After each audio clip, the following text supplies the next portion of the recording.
Olá, tudo bem com você? Começamos uma nova lição da Escola Sabatina. Aqui está Cristo em Filipenses e Colossenses. Eu dei uma olhada aqui geral nos assuntos.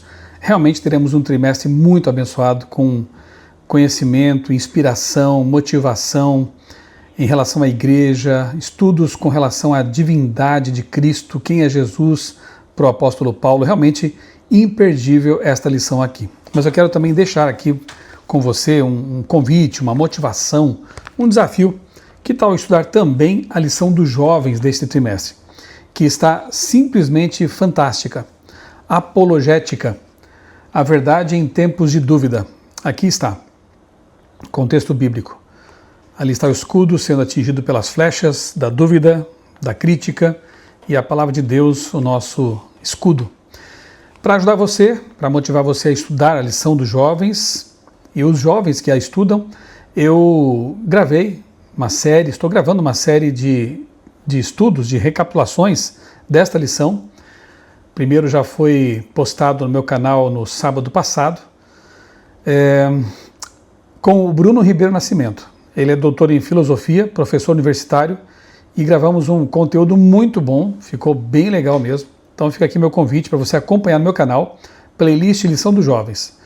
Toda semana, então, neste trimestre, porque o tema aqui merece realmente um aprofundamento, toda semana você terá, além dos comentários que eu já faço toda semana da lição de adultos, você terá também os comentários, eu e o Bruno conversando sobre os temas aqui no meu canal também, tá bom? Não perca, encaminhe para os seus amigos, encaminhe para os jovens da igreja, para que eles possam ter esse conteúdo adicional aí à lição da Escola Sabatina do trimestre, tá bom?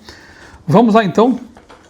Perseguidos, mas não abandonados, é o tema da semana.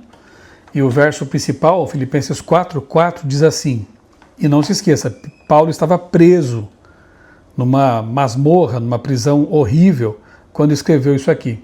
Alegrem-se sempre no Senhor. Outra vez digo, alegrem-se. Olha que bonito, né?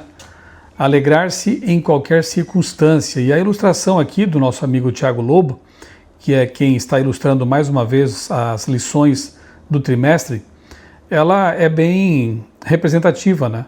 Ali está alguém, Paulo no caso, preso, e pela janela a luz entra, e a luz ali incide sobre o solo, e uma plantinha está brotando ali, representando a esperança, mostrando que Deus não abandona aqueles que lhe são fiéis, né? A plantinha da fé está ali, bem viçosa, crescendo, sob a luz que incide ali da janela, representando também Deus presente em nossa vida. É uma ilustração bem interessante, né? E eu quero aproveitar, antes de prosseguir aqui com a lição, pedir que você se inscreva no meu canal, se não fez isso ainda, né? Estamos aí começando um novo ano, esperamos que Jesus esteja próximo de voltar, um ano a menos para a volta de Cristo, e eu desejo sinceramente que o meu canal continue sendo um canal de bênçãos para as pessoas, que os conteúdos que eu produzo aqui voluntariamente, todas as semanas e todos os dias, né, com Reavivados por Sua Palavra, estejam abençoando muitas pessoas, tá bom? Então eu peço que você colabore aí com esse ministério voluntário, se inscrevendo, acionando o sininho para receber aí as notificações de novos conteúdos, curtindo, comentando, encaminhando para outras pessoas. Tudo isso faz com que o YouTube entenda que os conteúdos aqui do canal são importantes. Estamos caminhando aí para a marca dos 400 mil inscritos, graças a Deus, e eu conto com o apoio de vocês nesse processo, tá bom? Vamos lá, a lição aqui na introdução diz assim, que Paulo escreveu os livros Filipenses e Colossenses enquanto estava preso. Em Filipos, Paulo e Silas foram acusados injustamente. Depois, o carcereiro prendeu os pés deles no tronco. À meia-noite, eles oravam e cantavam louvores a Deus. E os demais companheiros de prisão escutavam. Eles sabiam como se alegrar em todas as circunstâncias. Não é impressionante? Presos, com os pés ali acorrentados a um tronco, eles cantavam. Meia-noite estavam ali cantando, louvando ao Senhor. Paulo mesmo disse, em tudo dai graças, né? Então, se estamos cumprindo as ordens de Deus, estamos sendo fiéis ao nosso Senhor, quando somos perseguidos, quando somos caluniados, quando somos injuriados, devemos, na verdade, louvar a Deus por causa disso, porque estamos fazendo o que é certo, né? E Paulo, Silas e os demais fiéis seguidores de Jesus tinham isso muito bem em mente, né? De que, ainda que passassem por tribulações, assim como o Mestre passou, se fosse pela causa do Evangelho, se fosse por sua fé, isso era motivo de honra, né? Então é isso, vamos lá. Domingo, Paulo, prisioneiro de Jesus Cristo. A lição vai falar de lugares aqui bastante interessantes, Filipos, Colossos, Tessalônica, Bereia, e eu tive o privilégio de, em 2024, guiar um grupo ali juntamente com a agência Mapa na Mão e também com o pastor Roger Tavares, meu colega e meu companheiro de viagens. Guiamos um grupo lá pelas terras da Turquia e também na Grécia, lugares por onde Paulo passou. A expedição tinha como título Os Caminhos de Paulo e as Igrejas do Apocalipse. E estivemos lá em Filipos, estivemos também em Éfeso, as ruínas, né, do que foi a grande cidade de Éfeso. Também estivemos em Bereia e outros lugares bem interessantes. E eu vou deixar aqui na descrição do vídeo alguns links para vídeos que nós gravamos lá nessas viagens. Eu creio que vai ser de grande ajuda para você ao estudar essa lição e quem sabe até, se você for um professor, recapitular essa lição na escola sabatina sábado, né, na sua igreja, você ter assistido a esses vídeos, tá bom? Tem um vídeo sobre Filipos, tem um vídeo sobre Éfeso e outros lugares Bereia. Eu vou colocar todos aqui na descrição deste vídeo, para que você tenha aí acesso a esses conteúdos aqui do meu canal e tome um tempo até sábado para assisti-los. Tenho certeza de que vai ajudar você a ter uma noção mais aproximada aí de como eram essas cidades, por onde Paulo passou, as distâncias, tudo isso eu comento nesses vídeos, tá bom? Espero que seja de auxílio para você também esse conteúdo. Filipenses e Colossenses são conhecidas como cartas da prisão, porque foram escritas enquanto Paulo estava encarcerado. Efésios e Filemão pertencem ao mesmo grupo de livros. A maioria dos estudiosos acredita que essas cartas foram escritas enquanto Paulo estava em Roma, por volta dos anos 60 a 62, também encarcerado. Veja, aquilo que parecia um castigo, uma maldição, algo ruim, na verdade, o fato de Paulo estar preso foi o que permitiu que ele se dedicasse tanto à escrita dessas cartas. E se você pensar bem, a maior parte do Novo Testamento foi escrita por Paulo. Então, na verdade, essas pausas que ele teve, claro que ninguém está dizendo aqui que foi bom estar preso, né?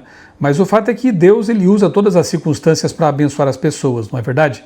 E nós estamos sendo abençoados aqui agora no século XXI, em pleno 2026, justamente por essas cartas que Paulo escreveu enquanto estava preso, né? Efésios 3:1, Filemão 1, como Paulo descreveu sua prisão? Qual a importância disso para a sua missão? Interessante que Paulo, a despeito de sua prisão física, ele se coloca ali nessas cartas como prisioneiro de Cristo Jesus.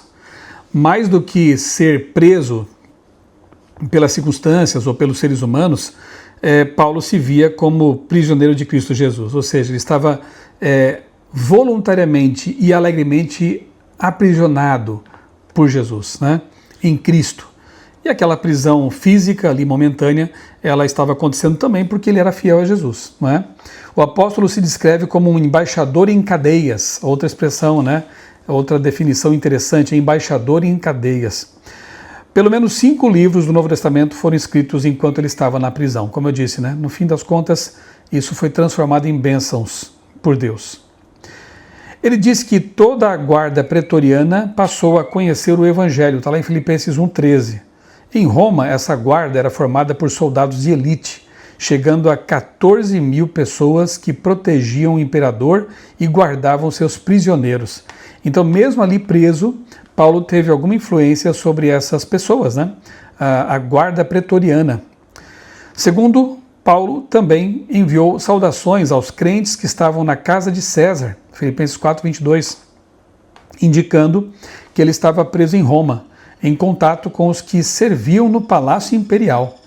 E a gente sabe que muitas pessoas nesse meio aí, né, foram convertidas também pela mensagem do Evangelho, pelo cristianismo, né, se tornaram cristãs ali entre os oficiais, entre pessoas importantes do Império Romano. O cristianismo avançava, convertia muitas pessoas. Segunda-feira, Paulo em algemas. E aqui a primeira prisão, né, em Filipos, aconteceu lá em Filipos. Repito, vou deixar aqui na descrição do vídeo um link para que você possa assistir a um vídeo mostrando as ruínas lá de Filipos, de Éfeso e outros lugares, tá? Prisão domiciliar em Roma. Também ele esteve lá, em que estava acorrentado a um soldado romano de elite. E não era fácil isso aí, viu? Você pode pensar, estava preso em uma casa, prisão domiciliar, livre ali dentro, mas não, ele estava acorrentado a um soldado e, segundo Inácio de Antioquia, líder cristão do início do segundo século depois de Cristo, que também esteve nessa condição de preso, né, domiciliar, os soldados eram como feras selvagens que só pioram quando são bem tratadas. Então não foi uma situação fácil não, esse período, né? Como Paulo conseguia suportar as provações? Qual era o foco da sua vida? Vamos ler? 2 Coríntios capítulo 4, abra sua Bíblia aí comigo, vamos ler juntos aqui na palavra, na carta de Paulo, né? Em primeira mão aqui, 2 Coríntios capítulo 4, versos 7 a 12. A pergunta é, como Paulo conseguia suportar as provações? Qual era o foco da vida desse líder, dessa pessoa tão especial? 2 Coríntios, capítulo 4, eu estava aqui em 1 Coríntios. 2 Coríntios, capítulo 4, versos 7 a 12. Leia comigo aí na sua Bíblia. Temos, porém, este tesouro em vasos de barro, para que se veja que a excelência do poder provém de Deus, não de nós. Em tudo somos atribulados, porém não angustiados. Ficamos perplexos, porém não desanimados. Somos perseguidos, porém não abandonados. Somos derrubados, porém não destruídos. Bonito isso, né? Ele não estava assim, deixando de reconhecer as provas, as lutas, as provações, as privações, mas ele reconhece que com Deus ele era mais do que vencedor, mesmo em meio a tantas provas, né? Por mais difíceis que fossem as circunstâncias, Paulo sempre conseguia enxergar um lado positivo, e isso lhe dava forças para suportar as pressões. Mesmo enfrentando todos os ataques de Satanás, ele tinha certeza de que Deus não havia desamparado. Não se esqueça disso, mesmo que você enfrente lutas, provações, privações, você não é desamparado por Deus. Deus está com você. É como diz o Salmo 23, né, que eu tenho certeza que muitas vezes deve ter confortado o apóstolo Paulo também. Ainda que eu ande pelo vale da sombra da morte, não temerei mal algum, porque tu estás comigo. Então, Deus nos acompanha, mesmo quando temos que atravessar os vales de sombra da morte. Quais recursos espirituais Paulo tinha para enfrentar as dificuldades? Esses textos estão em 2 Coríntios 6, de 3 a 7. Paciência, o Espírito Santo, a palavra da verdade, poder de Deus. Então note, são armas poderosíssimas, né? A primeira delas é justamente a Bíblia Sagrada. Eu acabei de citar aqui o Salmo 23 e tem muitos outros textos que servem de conforto, consolo e força nesses momentos de provação, certo? E contamos com a presença constante do Espírito Santo. É aquele que nos consola, é o nosso paracletos, né? O nosso consolador, aquele que nos orienta, aquele que nos motiva, é o Espírito Santo, é o representante de Cristo aqui na Terra. E o poder de Deus para nos amparar nessas horas difíceis. Ferramentas extraordinárias que Deus nos deu para enfrentar o mal. Uma das mais importantes é a própria Bíblia, além do Espírito Santo, como a lição menciona também. Cristo deu seu Espírito como um poder divino para vencer toda tendência hereditária e cultivada para o mal e gravar o próprio caráter em sua igreja. Ellen White diz isso em Desejar as Nações, página 540. Vou fazer um pequeno parênteses aqui, só para destacar um ponto, né? Cristo deu seu Espírito como um poder divino. Tem gente que acha então que o Espírito Santo é apenas uma força, um poder, e que ele é o próprio Cristo. Não, isso não é correto, é teologicamente equivocado. Nós temos 3 pessoas na divindade, a Trindade Santa, Pai, Filho e Espírito Santo. Isso está na fórmula batismal de Mateus 28, um texto autêntico, um texto que consta nos originais e que, segundo Ellen White, palavras que foram proferidas pelos lábios de Cristo. Tá? Então, em nome do Pai, do Filho e do Espírito Santo. A bênção apostólica, que Paulo muitas vezes dirigiu, sempre menciona Pai, Filho e Espírito Santo. Nós temos Jesus dizendo, eu vou para o céu e deixarei com vocês um outro Consolador. Se é um outro, não pode ser ele mesmo. É alguém distinto de Jesus. E temos textos de Ellen White muito claros, em que ela fala do trio celestial, dos 3 poderes lá no céu, né? E outros textos mais, em que ela fala também que o Espírito Santo ele é uma pessoa, ele tem personalidade e é uma pessoa divina. Não há por que ter dúvidas com respeito a isso. Não é porque ela diz aqui que Cristo deu o seu Espírito como um poder divino que o Espírito Santo passa a ser apenas um poder. Jesus também é chamado de pão, ele é chamado de videira na Bíblia. São comparações, são metáforas, né? Então o Espírito Santo também tem seus símbolos que o representam, como óleo, fogo, água, vento e poder. Ele não é simplesmente um poder, ele tem poder para nos dar. A Bíblia diz isso em outros momentos, né? Por exemplo, quando fala da própria concepção de Jesus, né? Por Maria, ali em Maria, no corpo de Maria, é dito que o Espírito Santo te cobrirá e o poder do alto te envolverá. Ou seja, o Espírito Santo tem poder, não é meramente um poder, ok? Fechando aqui esse parênteses e avançando, terça-feira, Paulo em Filipos. Não se esqueçam de conferir os vídeos que eu vou deixar aqui na descrição. Os links estão aí abaixo na descrição do vídeo. Tem um vídeo bem legal sobre Filipos. Timóteo se junta à equipe missionária e eles foram impedidos, olha que interessante, eles planejavam ir para a Ásia Menor e foram impedidos pelo Espírito Santo de continuar viajando por ali, né? Em uma visão, Paulo contemplou um homem suplicando, passe a Macedônia e ajude-nos. Sem hesitar, eles se dirigiram ao porto mais próximo, embarcaram e cruzaram o mar Egeu até Neápolis. No entanto, em vez de evangelizar esse lugar, seguiram para Filipos, como Deus tinha ordenado, por meio de uma visão, de um sonho. Lucas se juntou ao grupo em Troade, conforme indica o uso da palavra fomos. Então, uma equipe missionária, um grupo de evangelistas, estava se dirigindo então à Macedônia em obediência a uma ordem direta do Espírito Santo. O Espírito Santo, ele impediu que eles continuassem numa direção, mas orientou que fossem noutra, e eles obedeceram.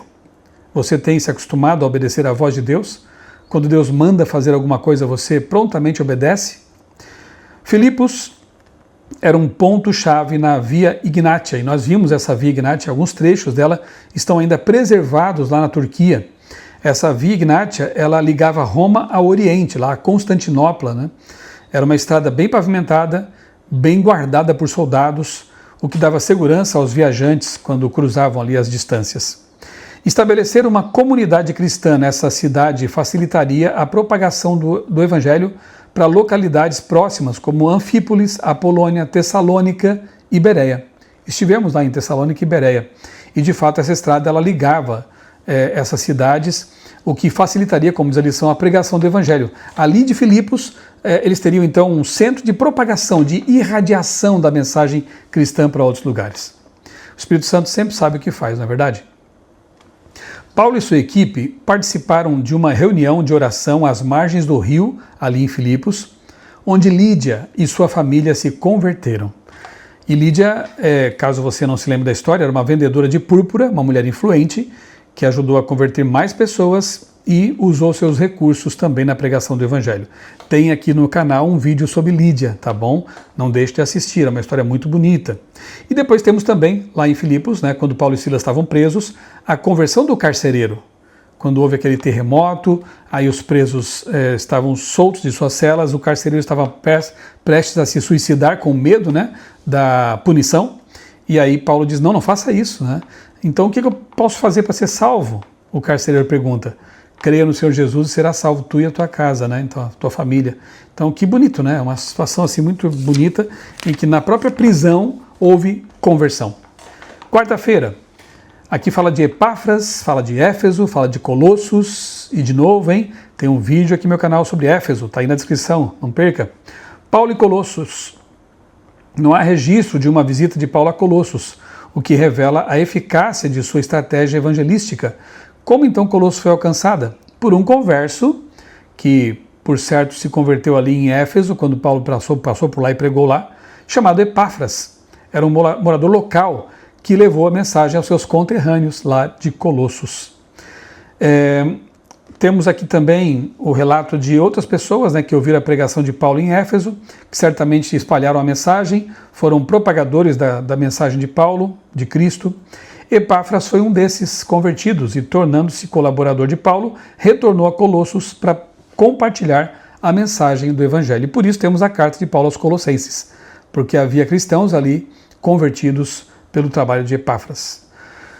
Moedas de Colossos, encontradas pelos arqueólogos, sugerem que, como em outras cidades romanas, seus habitantes adoravam inúmeros deuses, como também lá em Éfeso, né?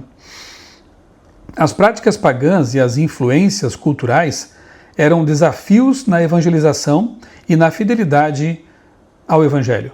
Outro cristão conhecido de Colossos foi Filemão, e temos uma carta na Bíblia a este homem, que é muito linda, por sinal, né? Uma página, não tem nem mais de um capítulo, né? É uma carta. Que talvez Filemão tenha se convertido na mesma época de Epáfras. E aí nós temos a carta de Filemão, nos versos 15 e 16, e também Colossenses 4, 9, a menção a Onésimo. Olha que interessante isso aqui. Onésimo era escravo de Filemão. E Onésimo se converteu também. E aí o que Paulo faz? Intercede por ele. E escreve essa carta a Filemão, pedindo que, em seu nome de Paulo, ele aceitasse de volta Onésimo, não mais como escravo, mas como irmão na fé. Olha o que o cristianismo estava fazendo nessa cultura, que ainda aceitava a escravidão, né? Isso nos faz pensar, e a lição nos traz também essa informação aqui de passagem, nos pioneiros do Adventismo, lá no século XIX, comecinho do século XX nos Estados Unidos. Ellen White, o primeiro pastor, o primeiro presidente da Conferência Geral, pastor Byington, e outros, Bates, eram abolicionistas. Embora nos Estados Unidos ainda fosse tolerada a maldição, né, da escravidão, os nossos pioneiros foram abolicionistas e lutaram pela liberdade dos escravos. Inclusive, nos primórdios ali do Adventismo, havia a orientação de que se um escravo fosse encontrado, não deveria ser devolvido ao seu senhor, e sim libertado. Se você não conhece a história, tem até uma série, ela é bastante violenta, porque não tem como esconder essa realidade do que foi, né, a escravidão nos Estados Unidos. Railroad, como chama? Underground Railroad, que eram aquelas vias, aquelas estradas, entre aspas, pelas quais os escravos eram conduzidos para a libertação. O próprio pastor Byington, primeiro presidente da Associação Geral dos Adventistas, ele usava a sua propriedade para enviar escravos para o Canadá, para serem livres ali. Então, esse engajamento dos nossos líderes, dos nossos pioneiros, é um capítulo muito interessante da nossa história e nos mostra que nós também temos que, tanto quanto pudermos e depender de nós, lutar pela liberdade, pela justiça, pelo bem-estar do semelhante, nos envolvermos em causas, não em mera política partidária, evidentemente que não, mas em causas que favoreçam o semelhante e que promovam a justiça, enquanto Jesus não volta para trazer a justiça eterna. Quinta-feira, as igrejas de Filipos e Colossos. E aqui nós vemos então em Filipenses 1, de 1 a 3, Colossenses 1, 1 e 2, como Paulo descreve as igrejas de Filipe e Colossos, santos em Cristo Jesus, santos e fiéis, justos em Cristo, irmãos em Cristo. Olha que bonito, né? Paulo considera os irmãos ali das igrejas como santos. Não é aquela concepção católica que coloca ali os santos num pedestal, como se fossem pessoas inimitáveis, intocáveis, perfeitas. Não, não é isso. Santo na Bíblia, essa expressão santo, santidade, tem que ver com separação. Portanto, você e eu podemos e devemos ser santos. Em que sentido? Não de uma perfeição absoluta, de impecabilidade, até porque nós somos falhos e somos pecadores e seremos até a glorificação por ocasião da volta de Jesus. Mas nós podemos ser santos se vivermos para Cristo, se vivermos como pessoas separadas para Jesus e por Jesus neste mundo de pecado. Por meio do batismo, eles foram separados para ser um povo especial de Deus, nação santa. É como diz lá em Êxodo 19:5, 1 Pedro 2, 9 e 10. Nação santa. Deus espera que nós, como igreja, sejamos santos, sejamos separados para Ele e vivamos vida de santidade nesse mundo de pecado, levando pessoas também aos pés de Cristo para que elas também possam ser santificadas. Aqui também Paulo menciona bispos e diáconos, ou seja, funções de liderança. O que nos mostra que a igreja de Cristo, já desde os primórdios, lá no começo do cristianismo, já era organizada, tinha uma estrutura, tinha líderes eleitos e escolhidos por Deus. E isso é importante, né? Os primeiros adventistas seguiram o modelo de organização da igreja do Novo Testamento. A gente vê líderes como Tiago White, por exemplo, apelando para o fato de que a igreja no Antigo Testamento, do Novo Testamento, melhor dizendo, era organizada, tinha líderes, para que a igreja adventista, nos seus primórdios, também pudesse se organizar, ter seus líderes.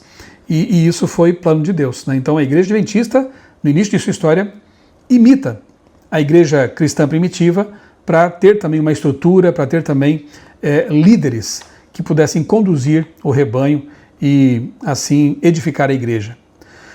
Sabemos que Paulo, em algumas ocasiões, usou os assistentes literários para escrever suas cartas. Timóteo também é citado como remetente adjunto de algumas epístolas. No entanto, o fato de Paulo usar a palavra eu em vez de nós revela que sua autoridade apostólica estava por trás dessas cartas. Não é novidade para quem estuda a Bíblia o fato de que havia secretários, né?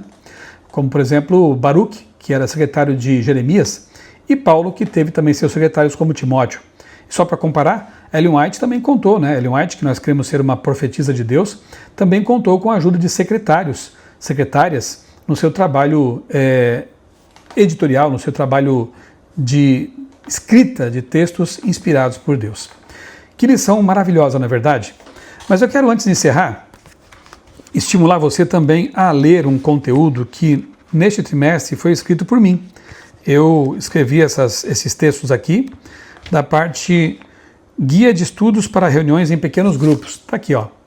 E o tema do trimestre é Identidade Adventista. Aqui estão os temas, tá? Para você conferir.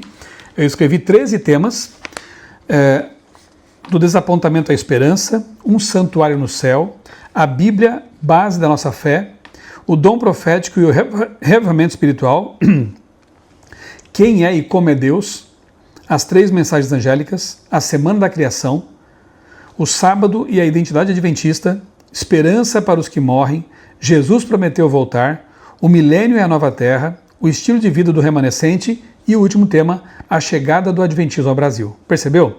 Ao longo do trimestre, se você usar esse conteúdo aqui, ou no seu pequeno grupo, na sua igreja, veja alguma forma, ou no mínimo lendo também esses conteúdos, você terá tido aí, e o seu pequeno grupo também, um panorama geral daquilo que é a base da nossa fé como adventistas, da nossa identidade adventista, tá bom?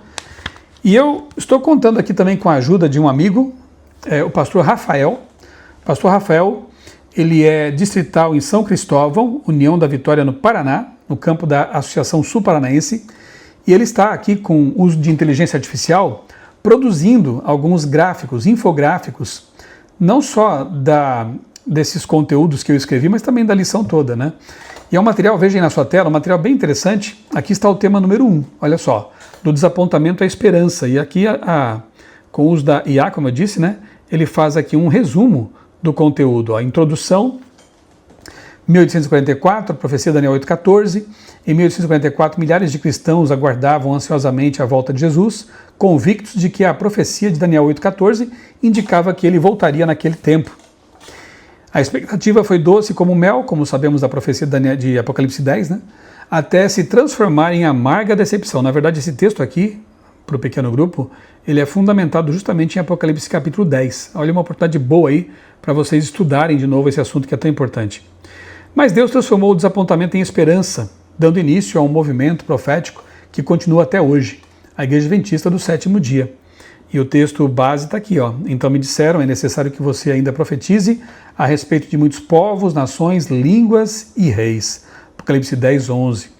E aí há um chamado, né, para que nós prossigamos na pregação do Evangelho, né, a missão retomada, após o desapontamento, né, o verso 11 deixa isso claro, importa que você ainda profetize.